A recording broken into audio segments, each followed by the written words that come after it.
श्रोतेहो नमस्ते. आपल्या सर्वांना शुभ दिवस. श्रोते हो, माणसाचं आयुष्य म्हणजे एक मोठं पुस्तकच आहे. काही पानं फुलांच्या सुगंधानं भरलेली असतात, तर काही पानं अश्रूंच्या डागाने माखलेली असतात. काही पानं मित्रांच्या आठवणींनी सजलेली असतात, तर काही पानं आईच्या अंगाई गीतानं उजळलेली असतात. या सगळ्या पानांचा अर्थ देणारे शब्द म्हणजे सुविचार. श्रोते हो, जीवनाचा प्रवास कोणासाठी सोपा नसतोय. कधी वाऱ्याच्या झोतासारखा हलका वाटतो, तर कधी वादळासारखा उग्र होतो. पण अशा वेळी मनाला धीर देणारी गोष्ट म्हणजे विचारांची ताकद. एक चांगला विचार मनात आला की अंधारही उजळून जातो. माणूस कितीही एकटा पडला तरी त्याच्या हृदयातला खरा प्रकाश नाही. फक्त त्याला जाग करायला एखादा स्पर्श, एक मायेचा शब्द किंवा एखादा हृदयस्पर्शी सुविचार पुरेसा असतोय.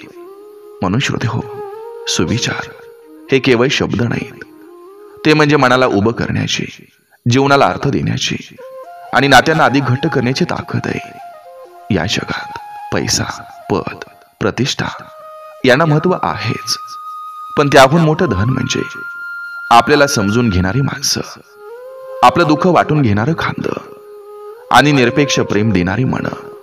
हे जर आयुष्यात मिळालं तर बाकीचं सगळं आपोआप सुंदर वाटतं. श्रोते हो, माणसानं आयुष्यात हजारो पुस्तकं वाचली तरी खरी शहाणपणाची शिकवण त्याला आईच्या डोळ्यातून, बापाच्या घामातून, मित्राच्या मिठीतून आणि लेकराच्या हसण्यातून मिळते. हे अनुभव म्हणजे खरे सुविचार असतात, जे मनाला भेटतात.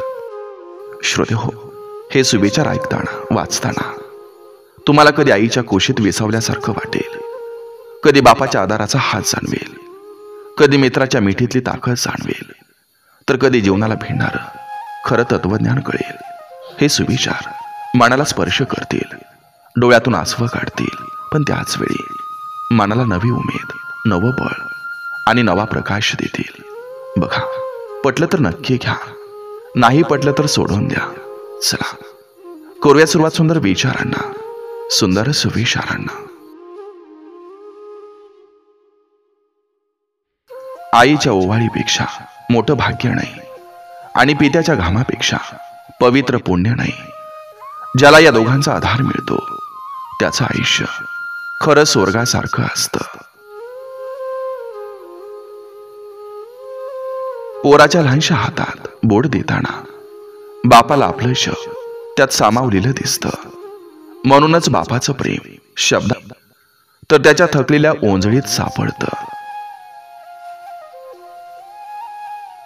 जीवनात कधी कधी रडून घ्या, पण हार मानू नका, कारण अश्रू हे मनातील धूळ धुवून टाकतात आणि मन पुन्हा नव्यानं उमलतं. नाती टिकवायची असतील तर शब्दांपेक्षा मनाची खरी ओल महत्वाची असते. कारण शब्द कमी तुटतात, पण मनानं धरलेली माणसं कधी सुटत नाहीत.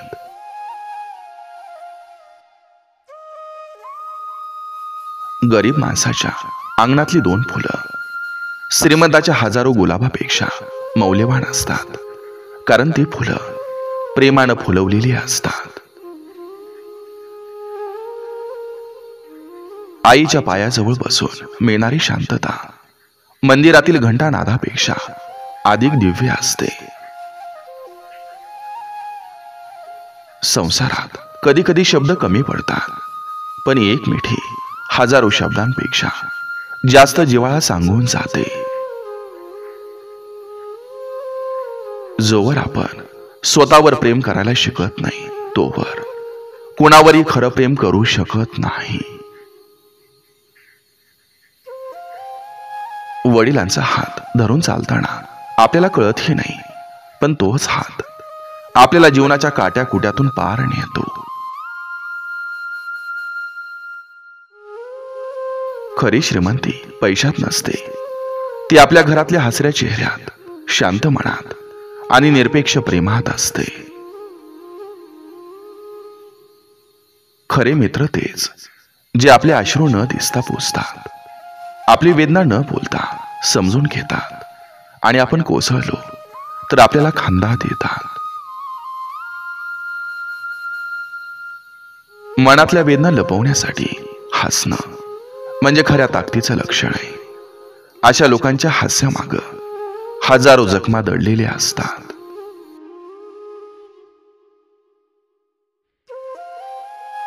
पोराच्या लहानशा हसण्यात आईच्या हजारो वेदना नाहीशा होतात. म्हणून आई म्हणजे देवतेचा दुसरा अवतार आहे.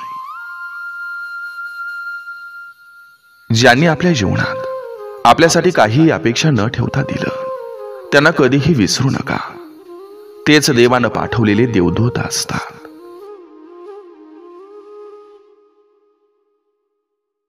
रात्रभर उपाशी झोपलेला बाप सकाळी पोराला तृप्त पाहून जेव्हा हसतो, तेव्हा त्या हास्यापेक्षा मोठं दान जगात नसतं. नाती टिकवण्यासाठी खोटं बोलणं गरजेचं नाही, पण खरं समजून घेणं हे गरजेचं आहे. जेव्हा मन एकटं पडतं, तेव्हा निसर्ग मित्र बनतो. वाऱ्याचा स्पर्श, पावसाचा सुगंध, चांदण्याची शांतता आपल्याला समजून घेतात.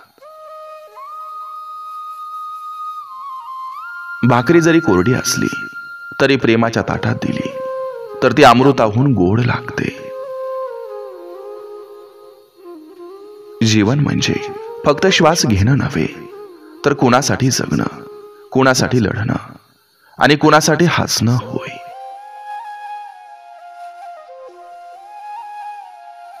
अश्रूंच्या थेंबातही प्रेम दडलेलं असतं. जो ते वाचू शकतो तोच खरा आपला असतो. जग जिंकण्यापेक्षा एक माणसाचं खरं मन जिंकणं कठीण असतं, पण ज्यानं ते जिंकलं तोच खरा विजेता.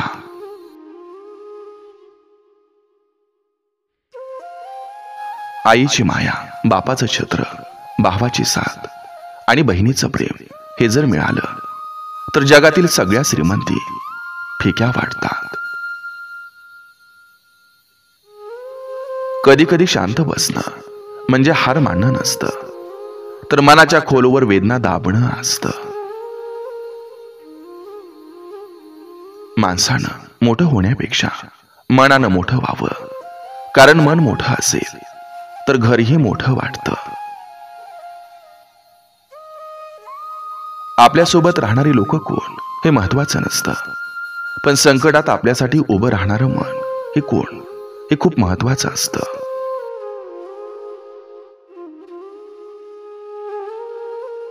रडणाऱ्या माणसाला हसवणं हे सर्वात मोठं पुण्य आहे, कारण हसणं हीच खरी औषध आहेत. कधी कधी आपण केलेल्या छोट्याशा चांगल्या कृतीनं एखाद्याचं आयुष्य बदलतं आणि त्याला आपण देवासारखं भासतो. जीवन म्हणजे नुसतं यश नाही, तर अपयशातून पुन्हा उभं राहण्याची ताकद आहे. जगाच्या गोंगाटात थकलेला जीव जेव्हा आईच्या मांडीवर डोकं ठेवतो, तेव्हा खरा विसावा मिळतो.